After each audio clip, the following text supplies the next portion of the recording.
যারা এই ভিডিওটা দেখবে তারা আগের আমার ডেটাবেসের যে ভিডিওগুলো রয়েছে সেটা অবশ্যই দেখবে, তারপরে এই ভিডিওটা দেখো। আজকে আমাদের আলোচনার বিষয় হচ্ছে ডেটাবেস ল্যাঙ্গুয়েজেস। এই যে আমরা এত আগের ভিডিওগুলোতে ডেটাবেস সম্পর্কে, ডিবিএমএস সম্পর্কে জেনেছি, তো আমরা জানি ডেটাবেস হচ্ছে record keeping system, collection of data. তো এই ডিবিএমএসে যে আমরা ডেটাগুলোকে রাখছি, ডেটাগুলোকে ম্যানিপুলেট করছি, ডেটা ইনসার্ট করছি, ডেটা রিট্রিভ করছি, ডেটা আপডেট করছি, ডিলিট করছি, এবং ডেটাগুলোকে টেবিল আকারে রাখা, সেই টেবিলগুলোকেও বিভিন্ন রকমভাবে ম্যানিপুলেট করা, সেগুলো আমরা অবশ্যই কোনো ল্যাঙ্গুয়েজের মাধ্যমে করি। এখানে ডেটাবেস ল্যাঙ্গুয়েজ বলতে বোঝাচ্ছে কি না, database languages are the set of statements that are used for define and manipulate a database। মানে ডেটাবেস, আমি যে এই মাত্র যে কথাগুলো বললাম ওগুলোই বলছে যে কিনা এটা ডেটাবেস ল্যাঙ্গুয়েজটা কতগুলো সেট অফ ইনস্ট্রাকশন বা স্টেটমেন্ট বলতে পারি আমরা, যেগুলো কি করছে না ডেটাবেসটাকে তৈরি করতে, ডেটাবেসকে ডেটাগুলোকে ম্যানিপুলেট করতে বা ডেটাবেসের টেবিলগুলোকে তৈরি করতে, সেগুলো ডিলিট আপডেট বা তার মধ্যে যে রেকর্ডগুলো ডিলিট আপডেট ইনসার্ট এগুলো করাটাকেই ম্যানিপুলেট করা বলে। সেটাই কিনা এই ডেটাবেস ল্যাঙ্গুয়েজের দ্বারা সম্ভব হয়। তো আমরা কিছু ডিবিএমএসের উদাহরণ হিসেবে বলতে পারি ডিবিএমএস, বা আরও ভালো করে বললে হয় আর ডিবিএমএস।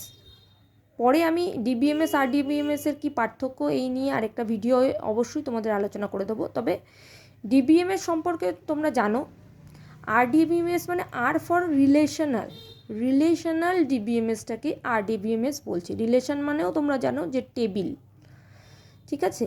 তো আর ডিবিএমএসে উদাহরণ হিসেবে কিছু আর ডিবিএমএস যেগুলো কিনা ব্যবহার করা হয়, সে কিছু এক্সাম্পল আমি এখানে লিখেছি, যে MS SQL, Oracle, MS access, SQL server, Sybase, এগুলো এই সমস্ত আরডিবিএমএসগুলো যে ল্যাঙ্গুয়েজ, যে ডেটাবেস ল্যাঙ্গুয়েজটা ব্যবহার করে সেটা হচ্ছে এসকিউএল, স্ট্রাকচার্ড কোয়েরি ল্যাঙ্গুয়েজ, ঠিক আছে। এই ল্যাঙ্গুয়েজটা ব্যবহার করেই এই ডিবিএমএসগুলো, মানে এই আরডিবিএমএসগুলো আর স্পেসিফিকভাবে বললে মানে ডেটাবেস ম্যানেজমেন্ট সফটওয়্যারগুলো, তাদের যে ডেটাগুলো আছে সেগুলোকে রিট্রিভ করা, ইনসার্ট করা, ডিলিট করা, আপডেট করা, বা যে ডেটাবেসগুলোকে, ডেটাবেসের যে রিলেশন বা টেবিলগুলো রয়েছে, যেহেতু আরডিবিএমএস রিলেশন মানে টেবিলগুলো, সেগুলোর মধ্যে টেবিলগুলোকে তৈরি করা, টেবিলগুলোর মধ্যে রিলেশন তৈরি করা, এগুলো সবই কোন ল্যাঙ্গুয়েজের মাধ্যমে করে কিনা এসকিউএল, স্ট্রাকচার্ড কোয়েরি ল্যাঙ্গুয়েজ। তাহলে আজকে আমরা এই এসকিউএল সম্পর্কে পড়ব। তাহলে এসকিউএলের কম্যান্ড, এসকিউএলের আমি এখানে 3 রকমের কম্যান্ড, মেন এই 3টে কম্যান্ড নিয়ে এখানে আলোচনা করব। এ বাদেও কম্যান্ড আছে, তবে আমাদের মূল আলোচনার কম্যান্ডগুলোর মধ্যে পড়ছে 3টে মেন কম্যান্ড। সেটাকে হচ্ছে কি DDL command, DML command, DCL command. DDL data definition language command, DML data manipulation language, এর মধ্যে ডেটা ম্যানিপুলেট করার জন্য কম্যান্ডগুলো কী কী রয়েছে সেগুলো লেখা আছে। আর ডিসিএল মানে data control language. Data definition মানে, এবার আমি আস্তে আস্তে কম্যান্ডগুলোতে আসছি। ডেটা ডেফিনেশন ল্যাঙ্গুয়েজ কম্যান্ড মানে এর মধ্যে যে কম্যান্ডগুলো রয়েছে ক্রিয়েট, অল্টার, ড্রপ, রিনেম, এগুলো প্রত্যেকটাই রিলেশন মানে টেবিল রিলেটেড কম্যান্ড, মানে টেবিল তৈরি করা, টেবিল অল্টার করা মানে আপডেট করা, টেবিলটাকে ডিলিট করে দেওয়া বা টেবিলে রিনেম করা, নতুন নাম দেয়া, টেবিল রিলেটেড সংক্রান্ত যে যে কম্যান্ডগুলো আছে সেগুলোই পড়ছে কি DDL command, data definition language command. এই কম্যান্ডগুলোর মাধ্যমে আমরা টেবিলটা তৈরি করতে পারবো। বা টেবিলটাকে ডিলিট করতে পারবো, বা টেবিলটাকে একটু বড় করতে পারবো, টেবিলটাকে একটু ছোট করতে পারবো, টেবিলের নতুন নাম দিতে পারবো, নামটা পরিবর্তন করতে পারবো। এবার আসছি আমি টেবিলের ভেতরে যে ডেটাগুলো রয়েছে সেগুলোকে আমি কি করে ম্যানিপুলেট করব। তার জন্য আমাদের রয়েছে কি ডেটা ম্যানিপুলেশন ল্যাঙ্গুয়েজ কমান্ড। তার মধ্যে কী পড়ছে সিলেক্ট, ইনসার্ট, আপডেট, ডিলিট। তাহলে কি টেবিলের মধ্যে এই কমান্ডগুলো দিয়ে তো টেবিল তৈরি হয়ে গেল আমার, বা টেবিল ডিলিট হলো, বা টেবিলের কাজ হলো। এরপরে টেবিলের ভেতরের যে রেকর্ডগুলো বা ডেটাগুলো আছে সেগুলো নিয়ে কাজ করতে হলে আমাকে এই কমান্ডগুলো নিয়ে কাজ করতে হবে। তাহলে টেবিলের মধ্যে ডেটা যদি ইনসার্ট করতে হয় ইনসার্ট কমান্ড আছে, ডেটা যদি রিট্রিভ বা ফেচ করতে হয় তার জন্য সিলেক্ট কমান্ড, ডেটার যদি আপডেট মানে মডিফাই করতে হয় তার জন্য আপডেট কমান্ড, এবং ডেটা ডিলিটের কমান্ড কি ডিলিট কমান্ড।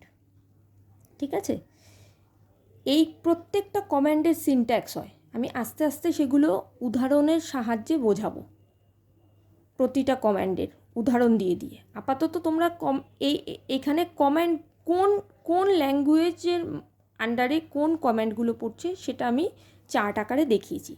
আচ্ছা, এরপরের ভাগটা হচ্ছে কি ডিসিএল মানে ডেটা কন্ট্রোল ল্যাঙ্গুয়েজ কমান্ড। এসকিউএলেরই ভাগ এগুলো সব, এসকিউএলেরই ভাগ এগুলো সব। তাহলে তার এখানে আরেকটা কী ভাগ DCL data control language command. এর মধ্যে যে কমান্ডগুলো রয়েছে সেটা হচ্ছে গ্র্যান্ট, রিভোক। এই ধরনের কমান্ডের মাধ্যমে কি হয় না, এই যে আমরা আগেও ভিডিওগুলো এই কারণে আমি দেখতে বলেছি, আগের ভিডিওগুলো দেখলে আমরা জানবো যে ডেটাবেসের একটা প্রধান কম্পোনেন্ট হচ্ছে তার ইউজার। তো সেই ইউজারের ভাগ রয়েছে, তো তার মধ্যে আমরা জানি একটা ভাগ হচ্ছে ডিবিএ ডেটাবেস অ্যাডমিনিস্ট্রেটর। সেই ডেটাবেস অ্যাডমিনিস্ট্রেটর কাকে কাকে সেই প্রিভিলেজ বা সেই পারমিশনটা দেবে যে কে ওই পার্টিকুলার ডেটাবেসটাকে ইউজ করতে পারবে। এই যে পারমিশনটা দেওয়ার যে কমান্ড সেটা হচ্ছে গ্র্যান্ট, মানে তাকে অথরাইজ করবে, বা তার যখন সে কাজটা শেষ হয়ে যাবে যে সেই ইউজার আর এই ডেটাবেসটা ব্যবহার করতে পারবে না, ওপেন করতে পারবে না, সেটার ভেতরে কাজ করতে পারবে না, তো সেই জিনিসটা তার থেকে ফিরিয়ে নেওয়া, সেই অধিকারটাকে, সেই পারমিশনটাকে, সেটা সেই রিভোক কমান্ডের মাধ্যমে করবে। ঠিক আছে, তাহলে এই দুটো কমান্ড কি না ডেটা কন্ট্রোল ল্যাঙ্গুয়েজ কমান্ড। ডেটাবেসটাকে অ্যাক্সেস করার জন্য যে পারমিশন বা প্রিভিলেজ দিচ্ছে যে কমান্ডটার মাধ্যমে সেটা হচ্ছে গ্র্যান্ট, আর সেই পারমিশনটা ফিরিয়ে নেওয়া হয় কোন কমান্ডের মাধ্যমে না রিভোক। এবার আমি একটা উদাহরণের সাহায্যে তোমাদের দু একটা এই ভিডিওতে কমান্ডের ব্যবহার দেখানোর চেষ্টা করছি সিনট্যাক্সের মাধ্যমে। ঠিক আছে, একটা এক্সাম্পলে আসি। আগের ভিডিওতে আমরা স্কিমা সম্পর্কে পড়েছি, ডেটাবেস স্কিমা। তো আমি এটা একটা স্কিমা স্ট্রাকচার, এই স্কিমাটার দ্বারা কি দেখানো হয়েছে যে না স্টুডেন্ট নামের একটা টেবিল তৈরি করতে হবে যাতে কিনা এই ফিল্ডগুলো থাকবে এবং তার ডেটা টাইপগুলো এখানে দেওয়া রয়েছে। কী কী field? Roll number, name, marks, section. Roll নাম্বারের ডেটা টাইপ নাম্বার, নেমের ডেটা টাইপ ক্যারেক্টার, মার্কসের ডেটা টাইপ নাম্বার, সেকশনের ডেটা টাইপ ক্যারেক্টার। আর এখানে ব্র্যাকেটের মধ্যে কত সংখ্যক অ্যালফাবেট বা তার কতটা সাইজ হতে পারে, ম্যাক্সিমাম কতটা আমি ভ্যালু পুট করতে পারবো তার, সেটা ব্র্যাকেটে দিয়ে দেওয়া হয়েছে। ঠিক আছে, তাহলে এটা হলো একটা স্কিমা।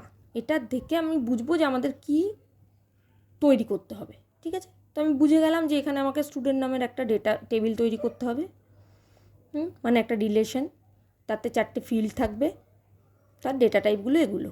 এবার তৈরি করব কি করে? এবার তৈরি করতে গেলে আমাদের কি লাগবে না ডেটাবেস ল্যাঙ্গুয়েজের সাহায্য লাগবে, যেটা কিনা এসকিউএল।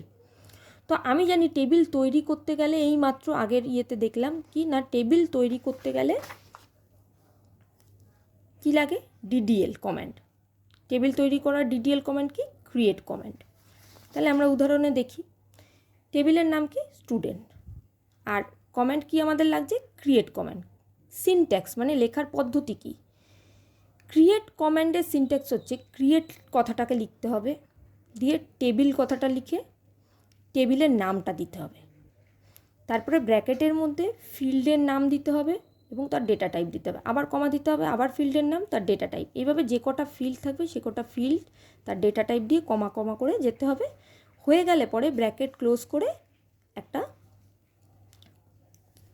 কোলন আমি দিয়ে নেব।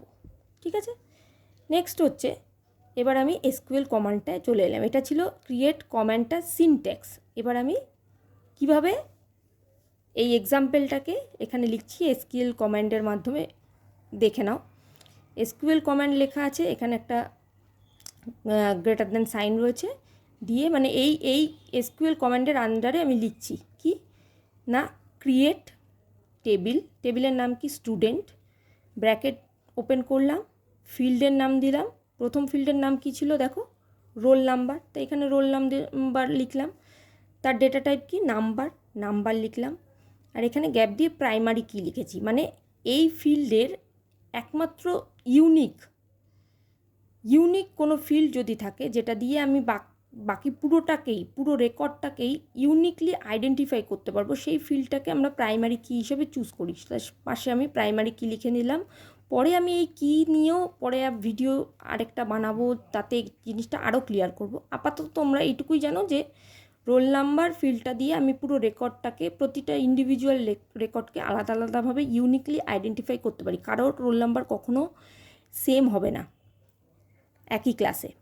তো রোল নাম্বার ফিল্ডটা কি প্রাইমারি কি ফিল্ড, তো এখানে প্রাইমারি কি লিখেছি, তারপরে পরের ফিল্ডের নাম লিখেছি, তার ডেটা টাইপ, তারপরে ফিল্ডের নাম লিখেছি, তার ডেটা টাইপ, তারপরে ফিল্ডের নাম লিখেছি, তার ডেটা টাইপ লিখেছি, ব্র্যাকেট ক্লোজ করেছি, কোলন দিয়ে দিয়েছি।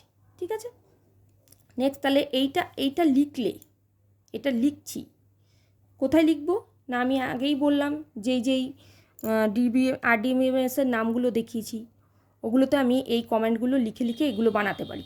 তাহলে কি না, এটা লিখলে পরে আউটপুটটা কি আসবে না, এরম একটা টেবিল তৈরি হবে। এখানে জাস্ট ফিল্ডগুলো তৈরি হচ্ছে, দেখো role number, name, marks, section. এবার আমাকে এতে রেকর্ড পুট করতে হবে। তো যখনই রেকর্ড